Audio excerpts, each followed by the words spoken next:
Okay, so I'm about to show you some of the greatest looking games you can get on your Android phone. Literally watch this video from the beginning to the end, and I guarantee you will find at least one title on here that you are going to download and absolutely love.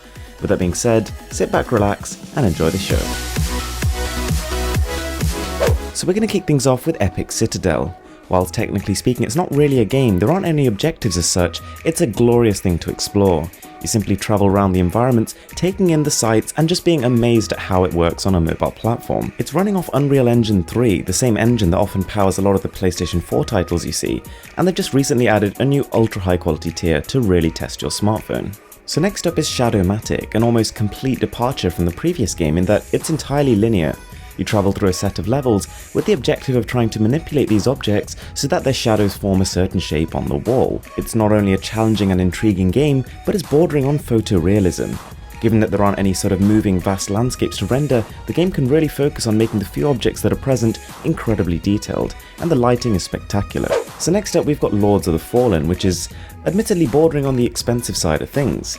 However, for that you are getting a good 40 to 50 hours of gameplay, but more importantly, especially for this video, the graphics are amazing.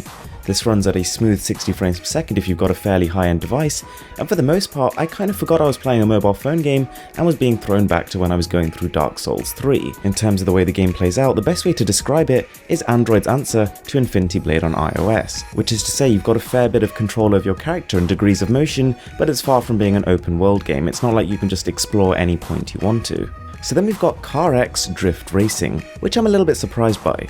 Considering the quality of its visuals, its gameplay, and even the depth of progression, it's kind of drifted under the radar a little bit. I'd go as far to say that the quality of the environments, the high resolution textures and shadows, and the particles make this just as good looking if not better than Real Racing 3, by some considered still the best racing title on Android. And this also has a lot of the same progression aspects that that game does, being able to visit garages, customize your car, and buy these crazy new smoke colors for when you start drifting, which is one of the core elements of this title. So then we've got the game you probably came for.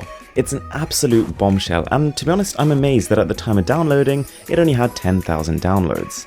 This is called Afterpulse, and I'm going to say it's the best looking shooting title on Android. Literally from the moment you boot up the start menu, I think you'll be impressed. The quality of the models rivals pretty much anything we've seen on the last generation of consoles. On top of that, the action is frantic, the shooting is fluid, and whilst the game still lacks a little bit in features compared to Modern Combat 5, as a premise and as an initial concept, it's working really well. The quality of the character models is really up there, and I love the way the light reflects differently off different textured surfaces. Unfortunately I did have some forced closes while playing it, but I'm going to put this down to the early nature of the game. So then we've got Godfire, which I suppose right now is the closest equivalent to God of War that you can play on your phone. And I think that while compared to Afterpulse it's a little bit lacking in the graphics department, it's a pretty good looking game in its own right. So it's a combination of RPG elements, lots and lots of combat, as well as a little bit of puzzle solving, but nothing too complex there. The models and animations are generally good, but unfortunately textures on this game are a little bit muddy. So then we have Leo's Fortune. Again, a pretty pricey title, but you really are getting something for that. So whilst on the face of it it's a 2D platformer, it's incredibly well done. The combination of visual variety, increasingly difficult puzzles, and these gorgeous graphics make it a joy to play. In terms of its art style, it's pretty reminiscent of some of the more recent Rayman games, but the character itself is far more detailed. Pretty much every hair on his body is animated, so watching him fly around these beautiful levels is honestly a joy. On top of that, there's plenty to explore, and the game is entirely voice acted, which is a really nice touch. So guys, thanks a lot for watching. If you managed it this far, then I really appreciate it. If you did enjoy the video, be sure to smash that subscribe button and turn on notifications. That would really help me out. It would really mean a lot to me. With that being said, I'm Mr. Who's the Boss, and I'm signing out.